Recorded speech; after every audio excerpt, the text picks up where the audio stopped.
Nah, hari ini saudaraku, kita melihat saudaraku mengenai 3 perkara, yaitu kasih saudaraku, kemudian saudaraku hidup suci dan tak bercacat, kemudian saudaraku penuh dengan buah kebenaran. 3 perkara.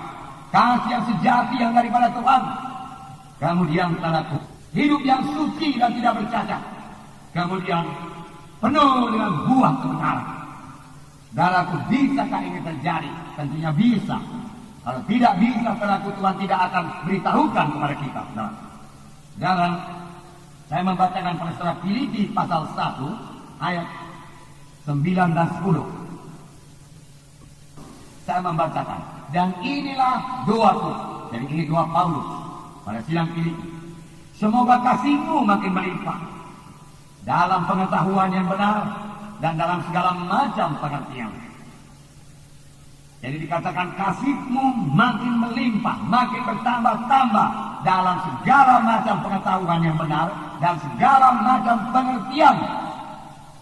Kemudian ayat 10, sehingga kamu dapat memilih apa yang baik, supaya kamu suci dan tak bercacat menjelang hari Kristus, penuh dengan buah kebenaran yang dikerjakan oleh Yesus Kristus untuk memuliakan dan memuji Allah. Penuh dengan buah kebenaran yang dikerjakan oleh Yesus. Amin, saudaraku. Jadi Yesus yang mengerjakan ini semua di dalam kita, saudaraku. Nah, yang pertama, saudaraku, dikatakan, saudaraku, kasih. Kamu bertumbuh dalam kasih yang mengenal kebenaran, dia katakan, sehingga kamu dapat membedakan mana yang baik, mana yang jahat. Saudaraku, inilah kasih Tuhan. Firman Tuhan berkata bahwasanya kasih Tuhan ini luar biasa. Luar biasa. Di dalam buku Efesus pasal 3 ayat 18-19. Inilah dia kasih Tuhan yang diberikan kepada kita, yang boleh kita nikmati. Patut kita bersyukur kepada Tuhan buat kasihnya yang luar biasa. Puji Tuhan, saudara. Tuhan begitu baik. Efesus 3:18. Aku berdoa supaya kamu bersama-sama dengan segala orang kudus dapat memahami betapa lebarnya dan panjangnya dan tingginya dan dalamnya kasih Kristus, dan dapat mengenal kasih itu sekalipun ia melampaui segala pengetahuan. Aku berdoa supaya kamu dipenuhi dalam seluruh kepenuhan Allah. Paulus berdoa, biarlah kamu mengenal begitulah besarnya kasih Yesus, melebihi akalmu. Terlalu tinggi, terlalu dalam, terlalu lebar, terlalu panjang, tidak bisa kamu ukur. Itu melebihi akalmu. Kasih Allah sangat besar. Biarlah pada hari ini kita tidak membatasi kasih Tuhan tersebut. Bagaimana membatasi kasih Tuhan tersebut? Kalau kita berkata dosaku terlalu besar, Tuhan tidak akan mengampuni dosaku. Ini sudah hukuman bagiku. Saudara berkata, saudaraku, firman Tuhan berkata, walau dosamu merah patmas sekalipun jadi putih seperti salju, firman Tuhan berkata, Tuhan datang untuk mengampuni dosa yang besar sekalipun, saudaraku, bisa disucikan oleh darah Yesus. Sepanjang orang itu mengambil keputusan yang tegas untuk bertobat, saudaraku. Tapi kalau orang itu sendiri tidak berniat untuk bertobat, saudaraku, dan mau terus dalam dosanya, dan dia mengandalkan kasih Tuhan yang berkata, kasih Tuhan begitu panjang, lebar dan dalam, dia tidak akan membiarkan aku ke neraka, maka dia sudah salah pengertian, salah perkiraan.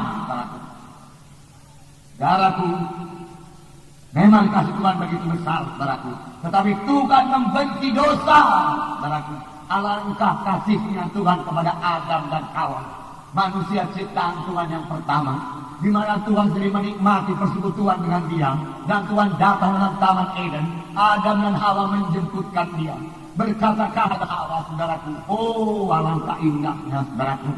Hawa juga menikmati persekutuan dengan Tuhan, Adam juga menikmati persekutuan dengan Tuhan. Tuhan sendiri menikmati persekutuan dengan Adam dan Hawa, termasuk menikmati persekutuan dengan saudara dan saya. Amin, saudaraku. Tetapi apa yang terjadi pada waktu Adam dan Hawa jatuh kepada dosa? Tuhan menghukum mereka. Luar biasa hukuman Tuhan. Diusir daripada Taman Eden. Bahkan dikatakan lagi dosa ini akan jadi kepadamu. Dia katakan, aku akan menambah susah payah pada waktu kamu melahirkan. Dia katakan dan lain sebagainya. Saudaraku, saudara, itulah dia Tuhan yang maha kasih, maha penyayang, maha pengampun. Saudaraku, dia tetap menghukum dosa.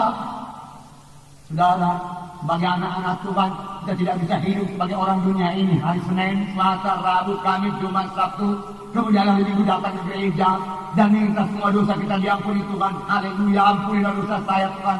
Saya sudah berdosa Senin, Selasa, Rabu, Kamis, Jumat, Sabtu. Ampuni semua Tuhan, ampuni. Saudara, saya katakan kepada saudara, Tuhan akan mengampuni dosa saudara.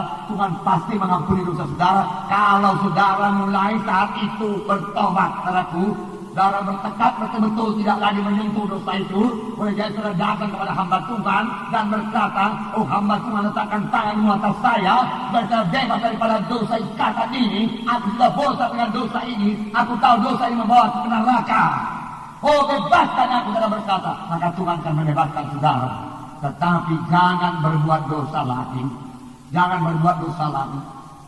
Tuhan Yesus berkata kepada orang yang sudah sembuh, mulai engkau sudah sembuh, perhatikan baik-baik. Mulai sekarang jangan engkau berbuat dosa lagi, supaya jangan kau kena yang lebih parah.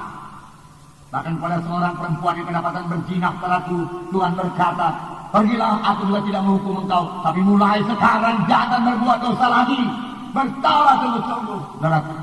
Saya tidak bisa mengandalkan kasih Allah luar biasa. Dia tidak akan memberikan saya ke neraka. Tetapi selaku kita memboleh-bolehkan dosa dengan berkata, nanti kan diampuni Tuhan juga ya. Nanti ada anugerah Tuhan limpahnya itu.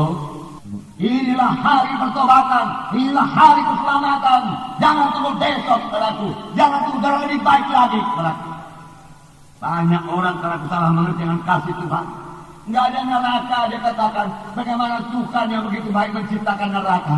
Nyatanya sudah banyak orang ke neraka.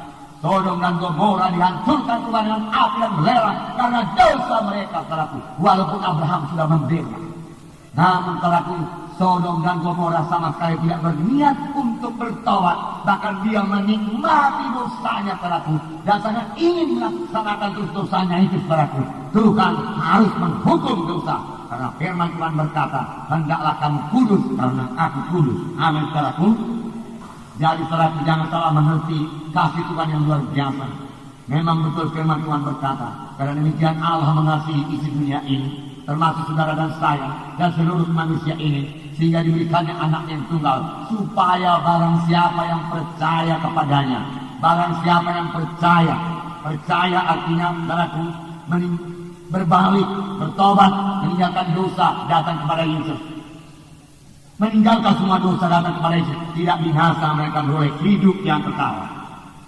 Amin, saudara. Haleluya. Puji Tuhan, saudara.